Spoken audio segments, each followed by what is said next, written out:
guys, what's up? This is Jason from Gadgtspot again. This is my part 2 of the user interface between the PlayStation 4 and the Xbox One. Now, obviously, I do own both consoles, but what I wanted to do was kind of touch on the Xbox Gold membership versus the PlayStation Plus membership and what the user interface really has to offer between the two.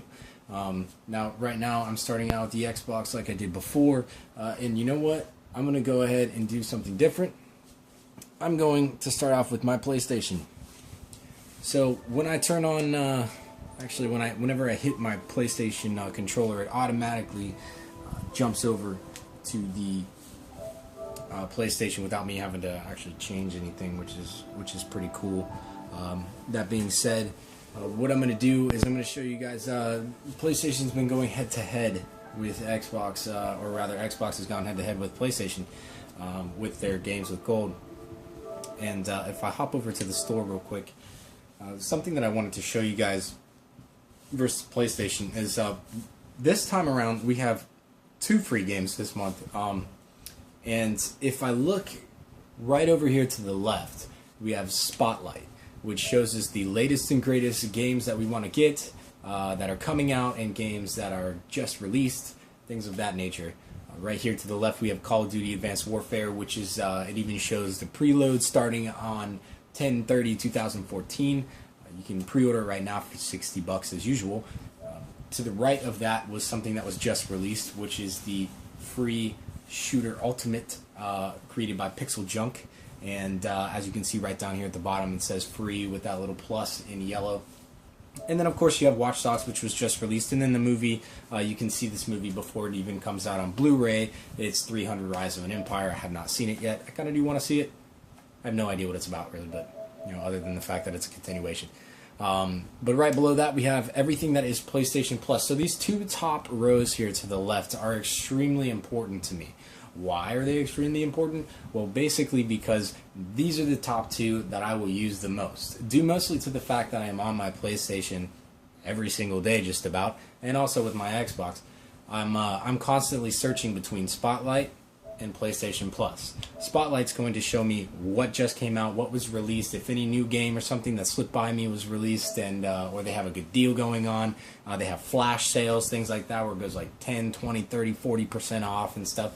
Those go right here on Spotlight. Each and every time that you open up this PlayStation store and you want to see what's going on, that Spotlight's going to highlight it and show it to you right off the bat. It's the first thing you're going to see.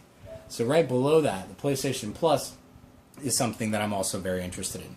Why am I very interested in that? It's mainly due to the fact that PlayStation Plus, I'm a big member of it, or a big fan. I've been a member of it for a few years now, and I use it all the time. I normally download any free game that they have to offer, and it shows right here. If you don't have it, you can get it for 14 days. Very plain and simple.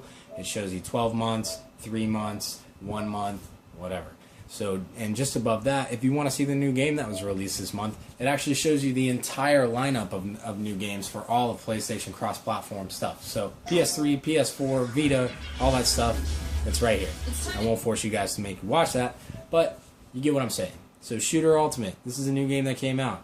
I can sit here and watch the video, and if I'm interested, I can download it for free. It's a great thing to have. Same with Trine 2. I just recently bought this a month ago. Kind of sucks, but now it's free. I should have known because I normally follow the PlayStation blog. I do a lot of writing on the website and stuff for PlayStation and Xbox, so, kind of saw this coming. I think I jumped the gun on that. But it also shows games that you can get, previously in the past. So this is where the culmination of games that are free, you're going to get these. These are the hottest titles on PlayStation Plus. So, to the left, very easy. What we do is I'll hop out of this and show you again. PlayStation Store, Spotlight, and PlayStation Plus. 2 of my favorite features that I have on the store that I really like, and that kind of boasts that really nice PlayStation clean user interface, minimalistic type deal. If you want to go searching through some other stuff, like if you got a PlayStation today, or you get one a month from now or something, you can go and browse through all the games that are, new releases and stuff. It's categorized quite well and very simple and straightforward to the left. You have your games, to which you can go to the right. I'm sorry, let me try this again. You have your games, click to the right, and then it shows you a subcategory of all the games. The new games, the coming soon games, PlayStation Plus must-haves, things like that. Now, a lot of these things are repetitive due mostly to the fact that there's not a lot of games coming out right now. But as they flow out, the more these subcategories are going to start making sense. So I really applaud PlayStation. I applaud Sony for creating this minimalistic user interface due mostly to the fact of its simplicity. It's nice, it's easy to use, and so on and so forth. Just below games, you have your movies, and then your subcategories of movies, weekly deals, most popular, stuff like that. You can just keep going straight down unless to find something that you're interested in. And if not, you can pretty much just look at everything that has to do with their most recent promotions, and you can keep scrolling to the right. Television shows, same thing, subcategories. So it's all it's very universal. As far as to, you know what to expect every time you scroll down. Either you're going to go to the right, and that's what you're going to get, or you're going to go to something like that has a lot of different categories, like games. You're going to go to the right, and then you're going to get all the subcategories of those. So pretty simple once you get the hang of it. And then you can just keep scrolling down to show what's trending for PS4 Share. That's kind of a big deal. There's a lot of people that are streaming games and doing live footage and things like that. They'll hashtag with PS4 Share, and then they'll put their videos up there. You can see them on Twitter, and PlayStation actually looks at these, and they'll give you commendations. Sometimes you can win awards from them, stuff like that. So it's pretty cool. That being said, when you're a PlayStation Plus member and you expect your games to come out, you know exactly where to go to find them. It's either going to be Spotlight or PlayStation Plus. I can damn well guarantee you that it's going to be under Spotlight. So I mean, that's a nice thing to have. You know exactly where to go, and it's literally one step up and to the left. So that being said, I'm gonna hop over to the Xbox side of things real quick, and we're going to look at games with gold, because that's something that has troubled me a little bit, and I'll tell you guys exactly why. Let me see here. Okay, so back to the main screen user interface of the Xbox One. Now, just to give you guys a little bit of information here as far as what I have uncovered, we did get an update last night, and there was a few pretty good features. A lot of people were fighting back and forth saying, PlayStation did this a long time ago. I don't even know why you guys are adding this now. This is stupid. They're pulling pages out from Apple's book, doing the whole Android deal.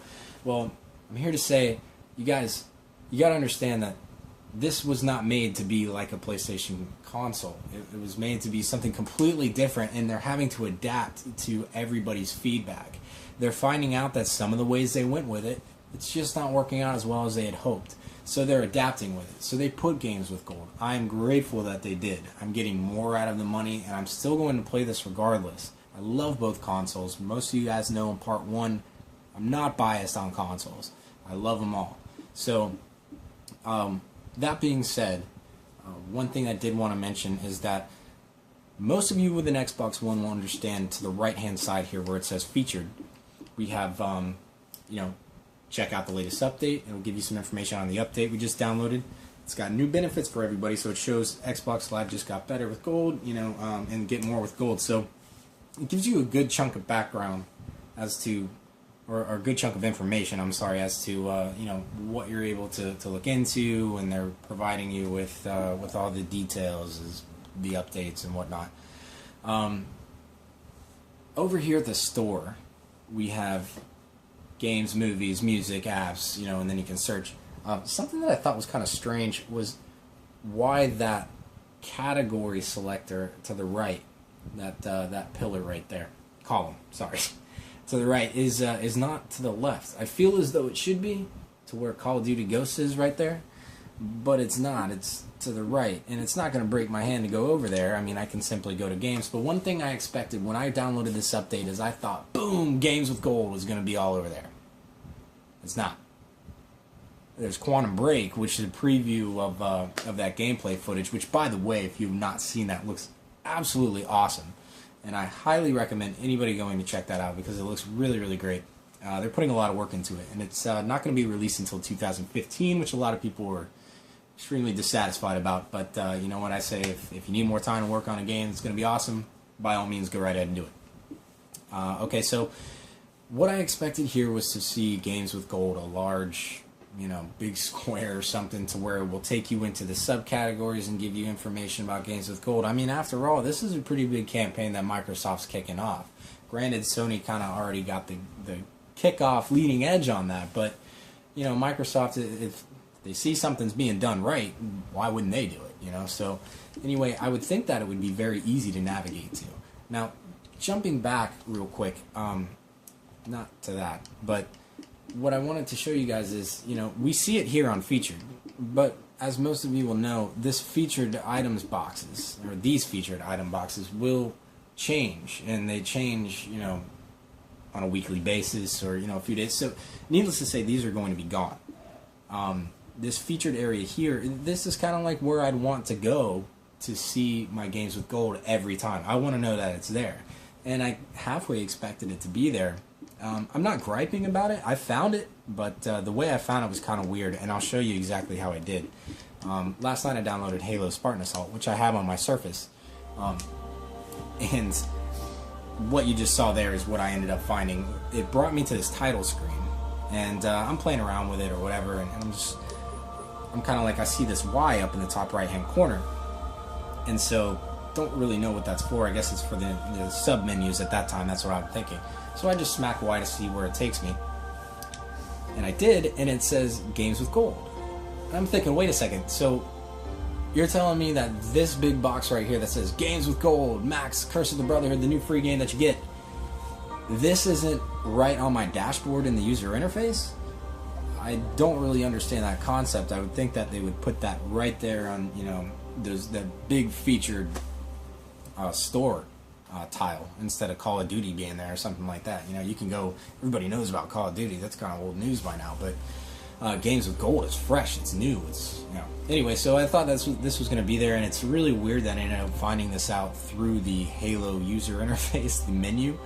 But when I did, I was glad that I did. I was able to see where all this stuff was, and I'm sure that there is a way to do it. It says deals with gold. You can browse all of this stuff through the actual Halo Spartan Assault user interface, which is kind of weird to me. But I am not complaining at all. I think that's really cool. I love being able to use the interface on anything to browse anywhere. So that being said, for the store and the way that it's built, it's a little bit disorganized to me, or it feels as though it is.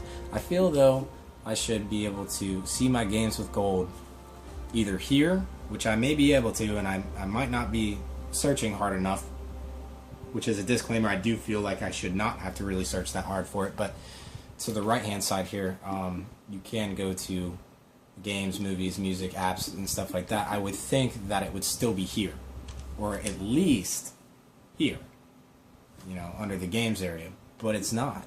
You have featured, which are these featured games. You have new releases, which are these 3 games. You have add-ons, which, by the way, I don't really fully understand why Watch Dogs is taking the main title for add-ons, mainly due to the fact that there isn't any DLC for it at all, except for, what is that thing? I wish somebody was here to help me out with that. The Season Pass. Okay, so anyway, so we have top games right now. We have popular games, recommended for you, new game demos, top selling. Now, as I'm going through this with you guys, I was kind of doing this in my own head when I first started looking at this, and I was like, I know Games with Gold is going to be there, and I'm thinking, wait a second. I can't, there's no more moving. I can't move. Where's Games with Gold? And so I'm thinking, I don't even know. This is kind of annoying that I have to go around and find it. So, I mean, that's my gripe right now. It doesn't mean that they're not going to change that. It doesn't mean that, I'm not the one being an idiot here, but I certainly just thought it would be right up there. That being said, having the new friends being able to stick their names up there, that makes it a lot easier. You can get your name out there, and you can certainly remember your friends better. I know that sometimes I have a hard time remembering who all these people are, and having their name next to them just completely reminds me. And PlayStation has had that for a while, and I understand that, but you know what? I'm just happy to have it, and Xbox seems to be catching up a little bit as to where they need to be to really give that gamer those extra features that PlayStation had just, they had a leg up on. It's not a big deal. It's going to be a great console. It still is a great console. And as far as the speed and snappy way that you can move around the user interface, it's getting better. It certainly is, and I think they're going to keep optimizing it as it goes. I really do hope that they add more customizing options to the home screen, being able to add maybe like a light background to it, to like a Bing wallpaper or something like that would be kind of cool. I know PlayStation hasn't done that yet. We have no backgrounds for PlayStation, so those are in the works. We do know that they're in the works for PlayStation. I'm not exactly sure if they are for Xbox. If they are, by all means, please comment on the section below. You guys help us out and give us all the information you can, because I certainly like to report on this stuff. I love the Wii, I love the Wii U, I love the Xbox, I love the PlayStation. I love my gaming PC. Most of you guys know this, and I'm not biased on really anything. So that being said, the store needs a little sprucing to me for Xbox, but the Games with Gold is a very welcome addition. The user interface is still, hasn't really changed a whole lot. If you guys have something that you would like for me to try out for you personally, I would be happy to do a review for you and throw all kinds of stuff at the PlayStation that the Xbox might handle or whatever. If you want to check out video streaming on Twitch and how it works, I do Twitch streaming all the time, so by all means, shoot me some information and let me know what you want me to do. I'd be happy to do it for you. While I do have Twitch open, I do want to comment on one thing, and that is, and I don't know if this update has helped it very much at all. I don't believe it has. I do know that Skype is able to be snapped in now, which is a very nice and welcome addition. I Skype with a few friends, and snapping while I'm doing some things is pretty nice. So that being said, Twitch is not exactly, I can't really say optimized. I mean, it works well, but it's given me some real hectic problems that PlayStation has just not given me. It does work significantly better on PlayStation than it does on the Xbox. It's just, when you're on the PlayStation, the minimalistic user interface, I believe, just makes it a lot easier to switch back and forth between the dashboard and checking your comments or whatever, or if you want to make it full screen, things like that. The PlayStation does make it a lot easier to be able to stream correctly. It's a bit laggy. A lot of times, if I want to go to like the Gadgtspot Twitch and I want to change anything or just start streaming right off the bat, it does take a bit of time to be able to really register to the Xbox. If I switch over to the PlayStation real quick, here, let me switch. Now I don't really have a game running right now. I had Xbox running Halo Spartan Assault. I don't really attribute that to much of a game. It's not really too hardcore. But if I wanted to stream anything, just hitting that share button, I just screenshot it by accident. Hitting that share button, if I wanted to stream, I just do that, and then it would take me straight to a Twitch. Let me see here. I'm not sure if I can load up Watch Dogs and then pull Twitch up real quick without it being completely done. But let's see if we can try it here. Yeah, alright, so it's got broadcast gameplay. Bam. Comes right up. Starts loading just like it does on Xbox. It's nothing, nothing new. Pick Twitch. But the thing is, once you get that going, it's a lot easier to switch back and forth, where I realized that on the Xbox it's just not as strong. So anyway, follow me on Twitter at glitterboy55, and you can also friend me on PlayStation or Xbox and we can play some games. PainTrain84, or that's for the Xbox, and PainTrain8284 is for the PlayStation. Also, check us out at Gadgtspot.com. That's GADGT spot.com. Join our community, help us out, and let us know. We're just a bunch of guys that really enjoy, guys and gals. We really enjoy, tech and gaming and all that good stuff, and we don't do it for a paycheck. So, anyway, you guys take care. See you in the next one.